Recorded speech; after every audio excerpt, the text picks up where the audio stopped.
Hello everyone and welcome to our channel. 2013 second grade biology के प्रश्न आगे हम करते हैं। तो देखिए डियर स्टूडेंट्स, सबसे पहला प्रश्न है हमारे पास, निम्नलिखित में से कौन सा कथन सही है। तो आपको सही कथन चुनना है। समस्त सजीव कोशिकाओं में सुगठित केंद्रक होता है, गलत है। जंतु एवं पादप दोनों की कोशिकाओं में सुस्पष्ट कोशिका भित्ति पाई जाती है, गलत है, क्योंकि जंतु कोशिका में कोशिका भित्ति नहीं पाई जाती है। असीम केंद्रीय प्रोकैरियोट्स जीवों में कलायुक्त कोशिकांगों का अभाव होता है, बिल्कुल सही।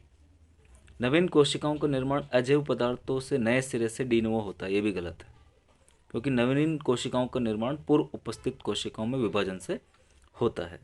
तो डियर स्टूडेंट्स, आपका आंसर राइट हो जाएगा यहाँ पे 3 वाला, prokaryotes like membrane bound organelles. Prokaryotic कोशिकाओं में झिल्लीयुक्त कोशिकांग जो है वो नहीं पाए जाते हैं, जबकि यूकेरियोटिक कोशिकाओं में झिल्लीबद्ध कोशिकांग पाए जाएंगे। क्वेश्चन नंबर 2 है हमारे पास, कोशिका चक्र के विभिन्न प्रक्रमों का सही क्रम आपको बताना है। Which one is the correct sequence of a cell cycle. तो सेल साइकिल की हम बात करें तो करेक्ट सीक्वेंस जो है आपको डायरेक्ट नज़र आ जाएगी। सबसे पहले जीवन अवस्था आती है, फिर सिंथेटिक या एस फेज आती है, फिर G2 आती है और फिर एम फेज आती है। तो आपका आंसर यहाँ पर डायरेक्ट आप लगा लेंगे 1, G1 S G2 M। ये कोशिका चक्र की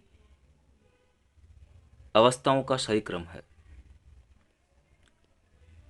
एक न्यूक्लियोटाइड का फॉस्फेट समूह तथा शर्करा अणु संलग्न होते हैं। The phosphate group and sugar molecule of a nucleotide are linked by hydrogen बंध द्वारा, फास्फोडाइस्टर बंध द्वारा, एक्स संयोजक बंध के द्वारा या पेप्टाइड बंध के द्वारा। तो न्यूक्लियोटाइड का फॉस्फेट समूह शर्करा अणु से फॉस्फोडाइस्टर बंध के द्वारा बंध बनाता है, बिल्कुल आप याद रखेंगे। क्वेश्चन नंबर 4 है हमारे पास, एक पादप पदार्थ के अनुप्रस्थ परिच्छेद में निम्नलिखित शारीरिक लक्षण दिखाई देते हैं। हाइपोडर्मिस इज स्क्लेनकाइमेटस, यानी अधस चर्म दृढ़ की। Vascular bundles are conjoint closed and scattered in the ground tissue, यानी जो सवन पुल होते हैं वो बिखरे हुए होते हैं। फ्लोएम मृदुतक अनुपस्थित पाया जाता है।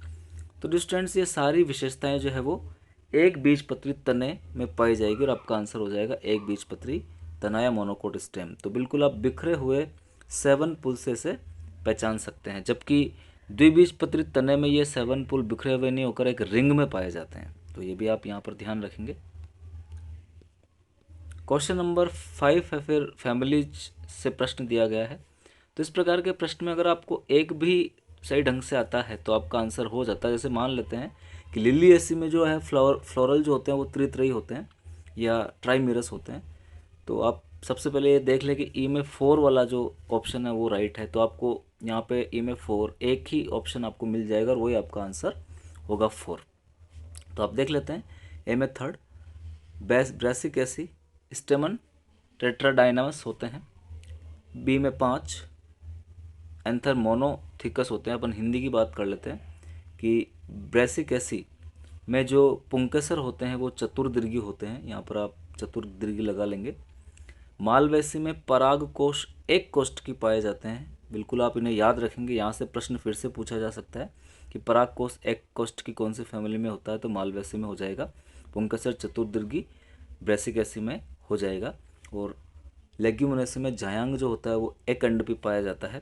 सोलेनेसी में बिजंडासन फूला हुआ होता है और लिलिएसी में तृतीय पुष्प पाए जाते हैं। तो ये सब चीज़ें आप याद रखेंगे, बहुत इंपॉर्टेंट प्रश्न है ये। क्वेश्चन नंबर 6 की बात करते हैं, कौन सा कार्य वाष्पोत्सर्जन का नहीं है। तो excretion of minerals, Uptake of water, Uptake of minerals, cooling of leaves. तो बिल्कुल वाष्पोत्सर्जन के द्वारा जल का उद्ग्रहण किया जाता है, खनिज पदार्थों को भी उद्ग्रहण किया जाता है, पर्णों का शीतलन किया जाता है, खनिज पदार्थों का उत्सर्जन इसके द्वारा नहीं किया जाता है। तो आपका आंसर यहाँ पर हो जाएगा 1। आयरन इज ए लोहा है, अनावश्यक तत्व, अविषालु तत्व, गुरु पोषक तत्व या सूक्ष्म पोषक तत्व। तो आयरन की हम बात करें तो माइक्रो न्यूट्रिएंट या सूक्ष्म पोषक तत्व हो जाएगा।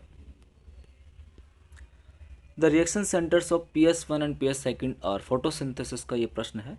तो रिएक्शन सेंटर हमने फोटो सिस्टम फर्स्ट का P700 पढ़ा है और फोटो सिस्टम सेकंड का P680 पढ़ा है। तो डायरेक्ट आप आंसर लगा सकते हैं P700 एंड P680। फिर प्रश्न है, क्रेब्स चक्र के दौरान बनने वाले मध्यवर्ती में एकमात्र 5 कार्बन वाला कार्बनिक अम्ल आपको बताना है। तो 5 कार्बन वाला जो कार्बनिक अम्ल हो जाएगा डियर स्टूडेंट्स, वो हो जाएगा आपका अल्फा कीटोग्लूटारिक एसिड। डायरेक्ट आप याद रखेंगे, क्रेब्स चक्र में 5 कार्बन वाला यही एक कार्बनिक अम्ल बनता है। एंजाइम डिहाइड्रोजनेज का सह एंजाइम है। तो डिहाइड्रोजनेज के सह एंजाइम में NADP, NAD, FAD ये सब काम में लिए जाते हैं। तो ऑल ऑफ द अबव आपका आंसर हो जाएगा। ये सब कोएंजाइम डिहाइड्रोजनेज के कोएंजाइम हो जाएंगे। Nicotinamide adenine dinucleotide phosphate, nicotinamide adenine dinucleotide और फ्लेविन एडेनिन डाइन्यूक्लियोटाइड। सजीव विभेदित कोशिकाएं जिनमें विभेदन की क्षमता नष्ट हो चुकी है, बिल्कुल ऐसी कोशिकाएं जिनमें विभेदन की क्षमता नष्ट हो चुकी है, कुछ परिस्थितियों में विभाजन की क्षमता को पुनः प्राप्त कर लेती है। तो इस परिघटना को हम क्या कहेंगे? तो डायरेक्ट आपको याद रखना है, इस परिघटना को हम डी डिफरेंशिएशन बोलेंगे, निर्विभेदन हम कहेंगे। वे पौधे जिनमें पुष्पन के लिए सुनिश्चित क्रांतिक दीप्तिकाल से दीर्घ अवधि का दीप्तिकाल आवश्यक होता है, क्या कहलाते हैं? तो दीर्घ अवधि का चाहिए तो लॉन्ग डे प्लांट हो जाएंगे, और कम अवधि का चाहिए तो लघु दिवस प्लांट हो जाएंगे। तो लॉन्ग डे प्लांट आप यहाँ पर आंसर लगा लेंगे, दीर्घ दिवस पादप। फिर मैचिंग टाइप प्रश्न है, सूची 1 व सेकंड को सुमेलित कीजिए। आपको सुमेलित करना है तथा सूचियों के नीचे दिए गए कुटों की सहायता से सही उत्तर का मिलान कीजिए। तो इंग्लिश और हिंदी वर्जन देख लेते हैं हम। इलेक्ट्रोस्टैटिक प्रेसिपिटेटर, जिसको वैद्युत अवक्षेपित्र कहते हैं, ये पर्टिकुलर मैटर को अलग करने में काम करेगा। CFC ओजोन डिप्लीशन से रिलेटेड हो जाएगी। तो आप दोनों देख सकते हैं कि ए में तो आपका आंसर 4 आना चाहिए और बी में आपका आंसर 1 आना चाहिए। तो आप डायरेक्ट आंसर लगा सकते हैं। सी में अगर अपन देखें सैनिटरी लैंडफिल्स, तो यहाँ पर स्वच्छता भूपूरक या सैनिटरी लैंडफिल में आपका आंसर जाएगा नगर पालिका ठोस अपशिष्ट, म्यूनिसिपल सॉलिड वेस्टेज, और यूट्रोफिकेशन में एजिंग ऑफ लैक आपका हो जाएगा। तो आपका आंसर यहाँ पर हो जाएगा 3rd वाला, बिल्कुल। लाइकेंस में कवकांश का क्या कार्य है? जो माइक्रोबायोन पार्ट होता है लाइकेन में, उसका क्या काम हो जाएगा? खनिज पोषकों का अवशोषण बिल्कुल वो करता है, सुरक्षा भी प्रदान करता है, जल का अवशोषण भी करता है, तो सारा काम उसका हो जाएगा। विश्व उष्मीकरण के लिए निम्नलिखित में से कौन सी हरित गैसों में से सर्वाधिक योगदान कौन सी गैस का होता है? ग्लोबल वार्मिंग के लिए या ग्रीन हाउस गैसों में सबसे ज़्यादा योगदान जो है वो CO2 गैस का होता है। आप डायरेक्ट यहाँ पर याद रखेंगे CO2 का होता है। बाकी सारी ग्रीन हाउस गैसेज है, मीथेन गैस भी है, CO2 भी है, क्लोरोफ्लोरोकार्बन भी है, और नाइट्रोजन के ऑक्साइड भी होते हैं। हृदय पेशी तंतु होते हैं, तो हृदय पेशी तंतु स्ट्राइटेड होते हैं और इनवॉलंटरी होते हैं। तो डायरेक्ट आप आंसर लगा देंगे रेखित और अनैच्छिक तंतु होते हैं। हमारे शरीर में कीटाणु के विरुद्ध एंटीबॉडीज का निर्माण कौन करेगा? तो लिम्फोसाइट करती है, थाइमस में लिम्फोसाइट द्वारा होता है। तो बिल्कुल लिम्फोसाइट आप यहाँ पर आंसर लगा लेंगे। थाइमस एक ग्लैंड है जो हमारी चेस्ट के यहाँ पाई जाती है, और ये एज बढ़ने के साथ साथ घटती जाती है। तो एज बढ़ने के साथ साथ इम्यूनिटी भी डाउन होती जाती है, इसकी साइज एज बढ़ने के साथ साथ घटती जाएगी। पिट्यूटरी की अग्रपाली से कौन से हार्मोन स्त्रावित होते हैं? तो पिट्यूटरी की अग्रपाली से स्त्रावित होने वाले हार्मोन आप देखेंगे TSH, ADH और प्रोलैक्टिन। ADH जो वो पश्चपाली से होता है, LH, FSH ग्रोथ हार्मोन, बिल्कुल आपका 2 वाला ऑप्शन राइट हो जाएगा। ACTH, TSH और ऑक्सीटोसिन पश्चपाली से हो जाएगा, और STH, GH और एंटीडायूरेटिक हार्मोन भी पश्चपाली से होता है। तो आपका जो सही आंसर हो जाएगा वो 2 वाला हो जाएगा कि luteinizing hormone, follicle stimulating hormone और ग्रोथ हार्मोन जो है वो पिट्यूटरी कि पश्चपाली से सिक्रेट नहीं होकर अग्रपाली से सिक्रेट होते हैं, जबकि पश्चपाली से एंटीडायूरेटिक हार्मोन और ऑक्सीटोसिन ये मुख्य रूप से सिक्रेट होंगे। मेंढक का शिरातंत्र स्त्रियों के शिरातंत्र से निम्नलिखित में से किसकी उपस्थिति द्वारा भिन्न है? मेंढक में दोनों ही पोर्टल सिस्टम होता है, रेनल पोर्टल सिस्टम और हिपेटिक पोर्टल सिस्टम, लेकिन ह्यूमन बींग में हिपेटिक पोर्टल सिस्टम तो पाया जाता है, या स्त्रियों में हिपेटिक पोर्टल सिस्टम पाया जाता है, रिनल पोर्टल सिस्टम जो है वो नहीं पाया जाता है। तो आपका आंसर हो जाएगा 1। मानव नेत्र के दृष्टिपटल का वह क्षेत्र जहाँ से दृक तंत्रिका या ऑप्टिक नर्व निकलती है क्या कहलाता है? तो बिल्कुल ब्लाइंड स्पॉट कहलाता है, अंध बिंदु कहलाता है। हिमोजोइन नामक अविषालु पदार्थ जो मलेरिया से पीड़ित मनुष्य में ठिठुरन तथा आवर्ती उच्च ज्वर के लिए उत्तरदायी है को निर्मुक्त किया जाता है। तो हिमोजोइन एक प्रकार का टॉक्सिक सब्सटेंस होता है, और ये RBC के रप्चर होने की वजह से मुक्त होता है, जिससे तेज बुखार आती है पेशेंट को। तो बिल्कुल रप्चर ऑफ आरबीसी, आपका आंसर यहाँ पर हो जाएगा हीमोजोइन, लाल रुधिर कणिकाओं के फटने से निकलता है और फीवर का कपकपी का कारण बनता है। कॉकरोच के मुखांग कैसे होते हैं? तो कॉकरोच में जो मुखांग होते हैं वो बाइटिंग और चिविंग प्रकार के होते हैं, कृंतक एवं चवर्णक प्रकार के हो जाएंगे। डायरेक्ट आप आंसर लगाएंगे। प्राकृतिक वर्ण के सिद्धांत के अनुसार आनुवंशिक विभिन्नताएं जीन कोष में परिवर्तन से उत्पन्न होती है। उद्ध विकास में वातावरण की भूमिका होती है। प्राकृतिक वर्ण जीवों में उत्पन्न अनुकूल एवं उपयोगी विभिन्नताओं पर प्रभाव डालता है। उपार्जित लक्षण वंशागत होता है। तो तीसरा आपका आंसर यहाँ पर हो जाएगा natural selection acts on favourable and useful variations which appear among individuals. बिल्कुल, नेचुरल सिलेक्शन जो है वो फेवरेबल और यूजफुल वेरिएशंस के ऊपर ही काम करता है, जो कि इंडिविजुअल्स के बीच में हमें दिखाई देता है। एलोपेट्रिक स्पीसीज को बताना है तो ऐसी स्पीसीज जो जोग्राफिकली सेपरेट होती है, तो समष्टियों का भौगोलिक पृथक्करण आपका एलोपेट्रिक स्पीशिएशन हो जाएगा। ड्रोसोफिला फल मक्खी में लाल नेत्र सफ़ेद नेत्रों पर प्रभावी होते हैं। यदि एक लाल नेत्रों वाली समयुग्मजीव प्राणी का एक सफ़ेद नेत्रों वाली समयुग्मजीव प्राणी से संकरण हो एवं अफन संतति में परस्पर संकरण द्वारा 12 प्राणी प्राप्त हो, तो उनमें से सफ़ेद नेत्रों वाली ड्रोसोफिला की संख्या कितनी होगी? तो F1 जनरेशन में हमने देखा है कि जो 12 प्राणी यहाँ पर मिले हैं, तो 3:1 से आप निकाल सकते हैं कि कितनी तो सफ़ेद नेत्रों वाली होगी और कितनी लाल नेत्रों वाली होगी। तो लाल नेत्रों वाली यहाँ पर हो जाएगी लगभग 9 और सफ़ेद नेत्रों वाली हो जाएगी 3। तो बिल्कुल आपका आंसर जाएगा यहाँ पर 3। निम्नांकित में से कौन सा रोग लिंग संलग्न रोग है? रतौंधी नहीं है, ग्लूकोमा नहीं है, एक्जिमा नहीं है, हीमोफीलिया और वर्णांधता, नाइट ब्लाइंडनेस भी, कलर ब्लाइंडनेस भी आपका लिंग संलग्न रोग है, नाइट ब्लाइंडनेस नहीं होता है। तो ये भी आप ध्यान देंगे। पुनर्योगस डीएनए प्राविधि के जैविक औजार क्या है? What are the biological tools of recombinant DNA technology? तो restriction enzymes, cloning vectors, competent host, बिल्कुल सारे औजार हैं जो कि रिकॉम्बिनेंट डीएनए टेक्नोलॉजी में टूल्स के रूप में काम में लिए जाते हैं। भारत सरकार द्वारा गठित कमेटी जो आनुवंशिकता रूपांतरित अनुसंधान की वैधता तथा आनुवंशिकता रूपांतरित जीवों के जन उपयोग के प्रति सुरक्षा से संबंधित निर्णय लेने के लिए प्राधिकृत है, वह है, यानी किसी भी जेनेटिकल इंजीनियरिंग की जो रिसर्च है वो इसकी परमिशन के बिना नहीं की जा सकती। तो वो कमेटी का नाम है GESA, आप याद रखेंगे, जेनेटिक इंजीनियरिंग अप्रूवल कमेटी। इसकी परमिशन के बाद ही कोई भी GMO research, genetically modified organism की रिसर्च जो है वो शुरू की जा सकती है। क्वेश्चन नंबर 29 की बात करते हैं। प्राणी जो क्रमशः असममित, अरेसममित और द्विपाद समित प्रदर्शित करते हैं वो है, तो असममित यहाँ पे हम देखें तो केकड़ा, स्पॉन्ज, तारा मछली नहीं होगा, स्पॉन्ज केकड़ा तारा मछली भी नहीं होगा। असममित स्पॉन्ज होता है, अरेसममित तारा मछली होती है और द्विपाद समित केकड़ा होता है। तो आपका आंसर चला जाएगा 3 अगर हम क्रम से बात करें तो। Which group of placenta is found in human beings? Human being में कौन सा प्लेसेंटा पाया जाता है? एपिथेलियोकोरियल डिफ्यूज, एपिथेलियोकोरियल विस्तृत प्रकार का, एंडोथेलियोकोरियल मेखलाकार प्रकार का, हीमो एंडोथेलियल बिंभाव प्रकार का, हीमोकोरियल और मेटाडिस्कोडल। तो बिल्कुल ह्यूमन बींग का जो प्लेसेंटा होता है वो हीमोकोरियल पश्च बिंभाव होता है। 4th आपका आंसर यहाँ पर चला जाएगा। फिर एक 55 वाला प्रश्न है, विटामिन से पूछा गया है। केमिस्ट्री में भी पूछा जा सकता है और बायोलॉजी में भी पूछा जा सकता है कि the metal present in vitamin B12 is, vitamin B12 में कौन सी धातु होती है? तो कोबाल्ट होती है। बिल्कुल आपका आंसर जाएगा कोबाल्ट। उसके बाद आगे क्वेश्चन नंबर 60 है, photochemical smoke is also known as classical smoke, oxidising smoke, reducing smoke, acidic smoke. तो इसको हम ऑक्सीडाइजिंग स्मोक भी बोलते हैं, फोटोकेमिकल स्मोक को।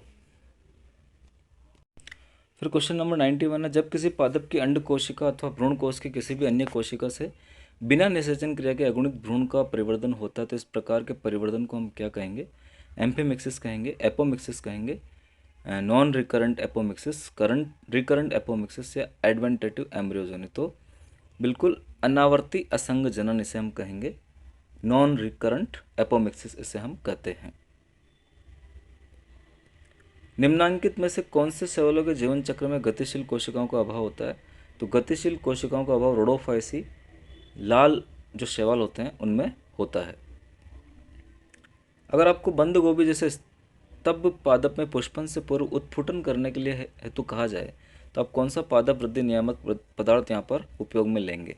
विच one of the plant growth regulators would you use if you are asked to bolt a rosette plant like cabbage before flowering? तो बिल्कुल bolting effect जो होता है ये आप याद रखेंगे, ये जिब्रेलिन का प्रभाव है और आपका आंसर चला जाएगा gibberellins. Photo respiration is accomplished in, photo respiration कहाँ होता है? तो क्लोरोप्लास्ट, पैरोक्सिज्म और माइटोकॉन्ड्रिया, ये 3 सेल ऑर्गेनेल इसमें भाग लेते हैं। केचुआ में वृक्क वन क्या है? Forest of nephridia. तो बिल्कुल क्लाइटेलर खंडों में उपस्थित इंटेग्यूमेंट्री नेफ्रिडिया को हम फॉरेस्ट ऑफ नेफ्रिडिया बोलते हैं। तो यहाँ पर ऑप्शन देखिए, integumentary nephridia present in clitellar segment 2 वाला आपका आंसर राइट हो जाएगा। विभिन्न जातियों के व्यंग जो उत्पत्ति में समान होते हैं परंतु भिन्न कार्य संपादित करते हैं, समजात अंग कहलाते हैं, होमोलोगस कहलाते हैं, और उल्टा अगर आप कर लेंगे तो वो एनालॉगस हो जाएंगे। निम्नलिखित में से किस समूह के लक्षण सभी कशेरुकियों के जीवन चक्र में किसी न किसी अवस्था में पाए जाते हैं? तो देखिए, आप गौर से देखेंगे तो notochord, pharyngeal gill slits, dorsal tubular central nervous system, ये किसी न किसी अवस्था में मिलते हैं और कॉर्डेक्ट कैरेक्टर्स है, तो आपका आंसर चला जाएगा 2। पृष्ठरज्जु, ग्रसनी, क्लोम छिद्र, पृष्ठीय नालावत, केंद्रीय तंत्रिका तंत्र। ब्लास्टोपोर इज फाउंड इन, कोरक रंध्र किसमें पाया जाता है? तो बहुत अच्छा प्रश्न है। ब्लास्टुला में यह कोरक गुहा का छिद्र है, ब्लास्टुला में ये अध्यांत्र का छिद्र है, ग्रेस्टुला में ये कोरक गुहा का छिद्र है, और गैस्ट्रुला में और ये अध्यांत्र का छिद्र, तो बिल्कुल गैस्ट्रुला में होता है और ये आर्केंट्रोन का पोर होता है। जीवाणु भोजी द्वारा एक जीवाणु कोशिका से दूसरी जीवाणु कोशिका में डीएनए का स्थानांतरण क्या कहलाता है? तो डायरेक्ट आप आंसर लिखेंगे ट्रांसडक्शन या पारक्रमण कहलाता है। दूध के किण्वन से भारतीय दही प्राप्त होता है, तो लैक्टोबैसिलस लैक्टी और स्ट्रेप्टोकोकस लैक्टिस, तो दोनों ही जीवाणुओं के द्वारा हम दूध से दही बना सकते हैं। निम्नलिखित में से कौन सा जीवाणु कोशिकाओं में पाया जाने वाला एक अतिरिक्त गुणसूत्र या स्वतंत्र रूप से प्रतीककरण करने वाला एवं वर्तिकलार डीएनए होता है? तो जो एक्स्ट्रा क्रोमोसोमल डीएनए है जो कि प्रोकैरियोटिक बैक्टीरिया में पाया जाता है उसको हम प्लाज्मिड बोलते हैं, तो बिल्कुल आपका आंसर यहाँ पे प्लाज्मिड चला जाएगा जो कि वेक्टर का काम भी करेगा। फिर आपको मैच करना है, तो diphtheria, corynebacterium diphtheriae, whooping cough, whooping cough के लिए हमारे पास हो जाएगा bordetella pertussis, chicken pox varicella. Measles की हम बात करें तो मिजल्स आपका चला जाएगा यहाँ पर, मिजल्स आपका चला जाएगा रूबेला, और न्यूमोनिक प्लेग आपका चला जाएगा येरिसीनिया। तो आपका आंसर हो जाएगा यहाँ पर, हम देखें गौर से तो फर्स्ट में ई, सेकंड में सी, थर्ड में ए, तो फर्स्ट वाला आपका आंसर यहाँ पर हो जाएगा। बिल्कुल आप याद कर सकते हैं, डिप्थीरिया जो होता है वो कॉर्निबैक्टीरियम डिप्थीरी से होगा, वुपिंग कफ बोर्डोटेला पर्टुसिस से होता है, चिकन पॉक्स वेरिसिला से होगा, मीजल्स रूबियोला से होगा, और न्यूमोनिक प्लेग जो है वो येरिसीनिया पेस्टिस से होता है। टीकाकरण के पश्चात शरीर क्या बनाता है? तो एंटीबॉडीज बनाता है। जीवाणु के संवर्धन से उत्पादित प्रथम हार्मोन है, यस, जीवाणु के संवर्धन से उत्पादित प्रथम हार्मोन अमेरिका की इल्ली लिल्ली संस्था ने बनाया है और इकोलाई द्वारा बनाया गया है, इंसुलिन हार्मोन। पुनर्योगज डीएनए प्रविधि की प्रक्रिया के चरण निम्नानुसार है, बिल्कुल आनुवंशिक पदार्थ का पृथक्करण, डीएनए का विशिष्ट तौर पर विखंडन, निश्चित जीन का प्रवर्धन, पुनर्योगज डीएनए का मेजबान कोशिकाओं में अंतर्न्यास, विदेशी जीन पद प्राप्त करना और अनुप्राविक प्रक्रिया। तो बिल्कुल आपका आंसर ये हो जाएगा। ये सारे क्रम एज इट इज चलेंगे फर्स्ट टू लेकर सिक्स्थ तक, तो first second third fourth fifth six इनका सही क्रम हो जाएगा। प्रतिबंध अंत न्यूक्लियो restriction endonuclease are widely used in genetic engineering because ये प्रोटीन अपघटक किण्वक होते हैं जो हानिकारक प्रोटीन को निष्क्रिय करते हैं, डीएनए के विभिन्न खंडों को जोड़ सकते हैं, डीएनए को परिवर्तित क्षार स्थलों से विखंडित कर सकते हैं, ये डीएनए को विशिष्ट क्षार स्थलों से विखंडित कर सकते हैं। तो बिल्कुल these can cut DNA at specific base sites.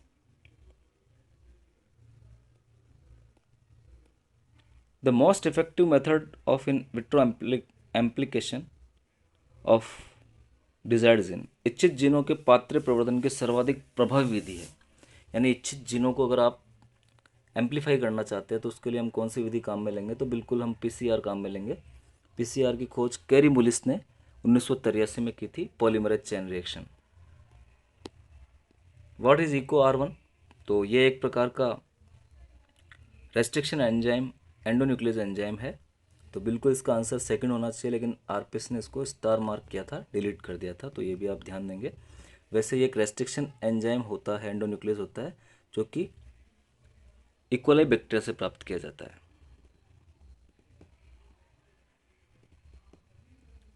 तो शायद ऑप्शंस में यहाँ पर कुछ गड़बड़ी थी, इसलिए इसको डिलीट कर दिया गया। द शिप डोली वॉज क्रिएटेड बाई, तो डोली नामक भेड़ बनाई गई थी न्यूक्लियर ट्रांसप्लांटेशन टेक्निक के द्वारा, और इयान वुलमुट साहब ने इसको बनाया था रोजलैंड इंस्टीट्यूट, ये भी आप ध्यान रखेंगे। डोली के बाद मोली और पोली, दो भेड़ें और इसी टेक्निक से बनाई गई थी, इयान वुलमुट ने बनाई थी। एंजाइम लाइजेज निम्न के लिए उत्तरदायी है, तो जटिल अणुओं के जल अपघटन के लिए नहीं, द्विबंध पर अणुओं के योग के लिए बिल्कुल, समूह के विलोपन से द्विबंध उत्पन्न करना बिल्कुल, तो आपका आंसर चला जाएगा यहाँ पे फोर्थ वाला, 2 और 3 दोनों ही राइट हो जाएंगे लाइजेज के लिए।